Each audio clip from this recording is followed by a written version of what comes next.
Union Finance Minister Nirmala Sitharaman, of course, presented the budget yesterday, and the last full budget of the second term of the BJP-led NDA government was presented.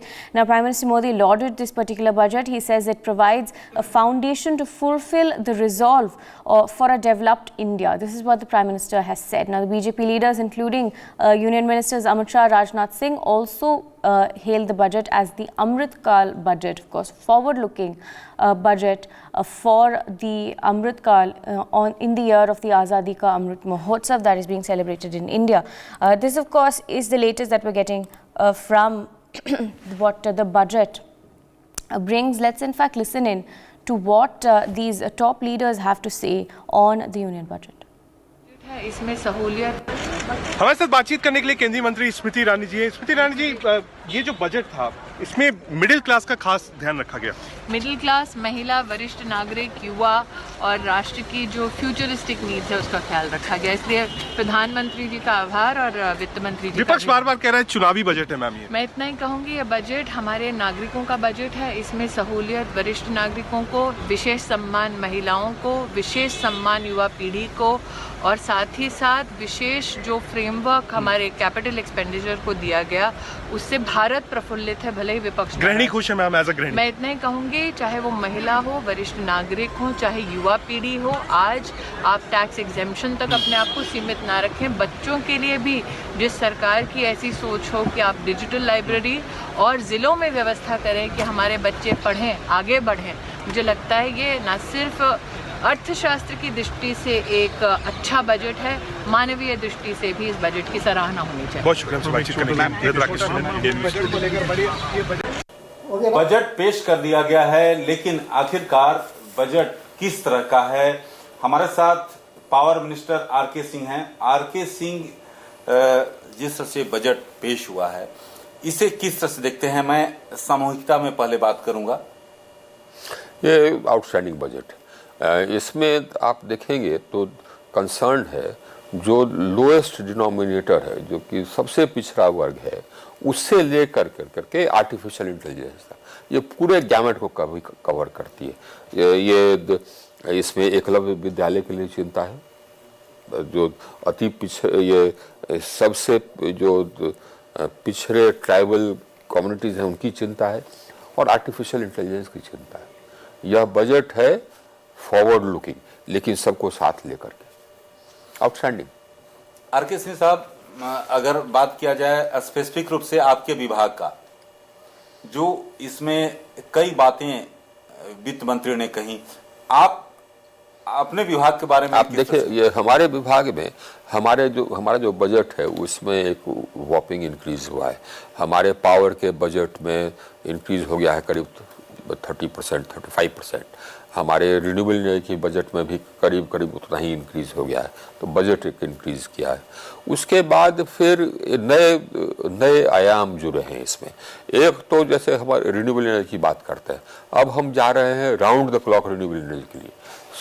आप renewable energy जैसे solar, जबकि सूरज है तो solar है, सूरज डूब गया, शांत हो गया तो फिर सोलर चला गया। अब समय आ गया है round the clock renewable energy का। उसके लिए स्टोरेज चाहिए, स्टोरेज का प्रावधान है।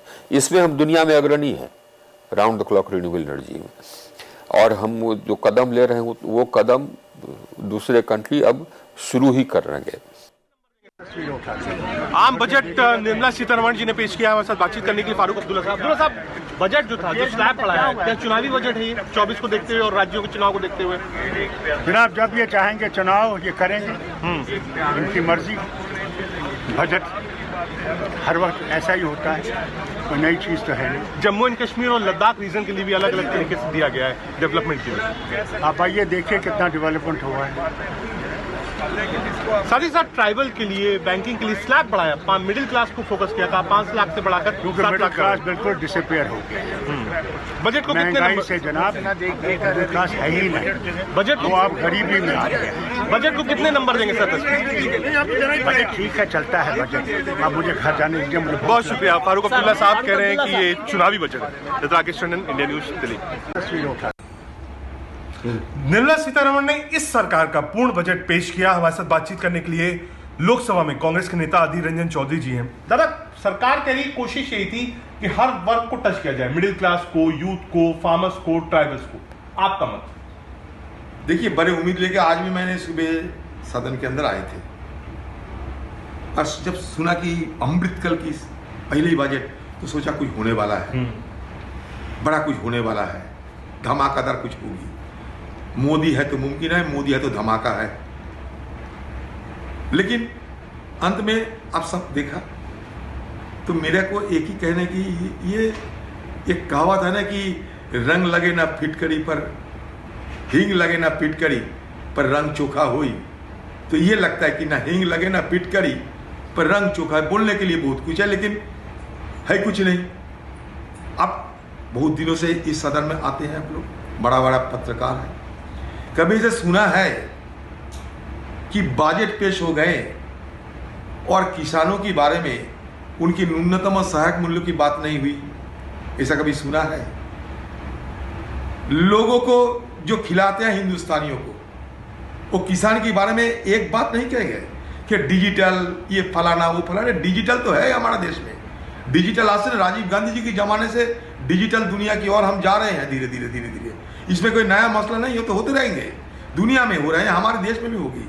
लेकिन हमारी जो आम किसान, मान लीजिए पेट्रोल, डीजल, केरासिन मतलब मिट्टी की तेल, रसोई गैस के चलते जो हिंदुस्तान की मिडिल क्लास आम लोग के आर्थिक हालत जर्जर होते जा रहे हैं, उनके बारे में कुछ एक की लफ्ज कहा मिडिल क्लास टैक्स है 5 लाख से 7 लाख। अरे वो तो नया टैक्स सिस्टम, पुराना टैक्स सिस्टम शब्दों की खेल है भाई, हुआ नहीं, ये लफ्जों की खेल है। और मोदी जी इसमें माहिर है। मोदी जी खुद तो माहिर ही थे, लेकिन उनके साथ साथ उनके अपने पार्षदों को भी माहिर बनाने जा रहे हैं। शब्दों की खेल खेलते हुए, शब्दों की जादूगरी करते हुए आम लोगों को गुमराह करने का सारे प्रयास हम देखते हैं। दादा, ट्राइबल्स को आखिरी सवाल, ट्राइबल्स के लिए 5,000 करोड़ रुपए दिया गया है, कर्नाटक अर्बन के लिए 5,000 करोड़ रुपए। कर्नाटक में तो वोट है, चुनाव है, आप उसको भी एड्रेस किया है? कर्नाटक में वोट है इसलिए किया। तो वोट के पहले कर्नाटक में मोदी जी के हालात, बीजेपी के हालात अभी बदतर होते जा रहे हैं।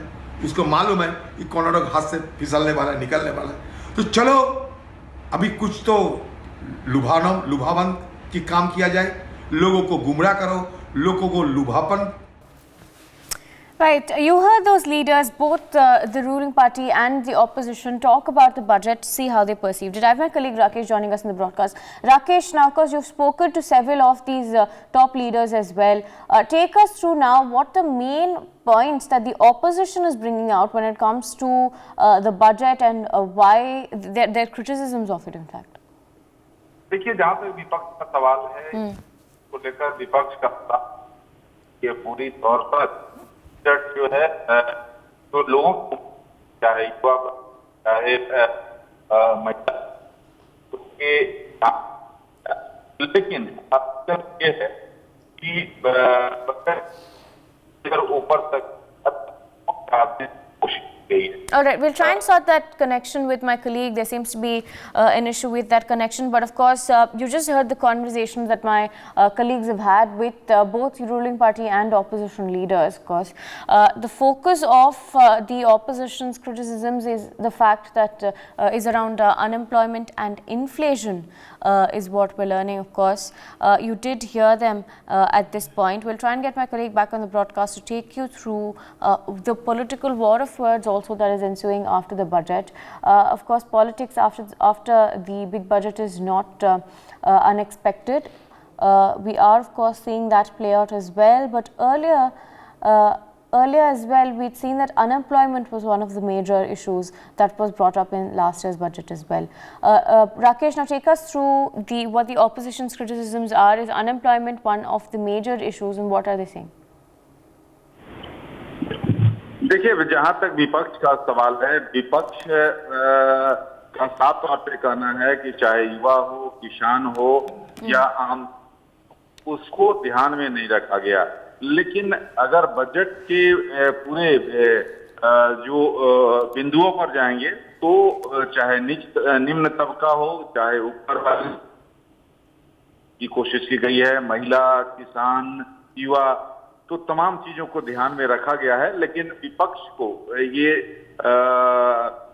अगर आप किसी तरह का बजट हो तो विपक्ष के मुंह से आप नहीं सुन सकते हैं कि ये बहुत ही अच्छा बजट है। तो उसको सरकार का यह साफ तौर पे कहना है, जो सरकार के वरिष्ठ मंत्रियों की आपने सुनी, उनका साफ तौर पे कहना है कि ये बजट जो है सभी वर्गों को ध्यान में रखा गया है। और ऐसी स्थिति में जबकि विश्व के में आर्थिक मंदी और बड़े बड़े देश जो हैं इससे प्रभावित हैं, लेकिन भारतीय अर्थव्यवस्था गतिशीलता बनी हुई है।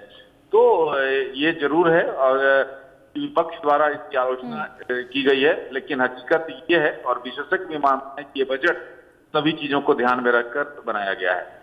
For more such videos, subscribe to the NewsX YouTube channel, hit the bell icon.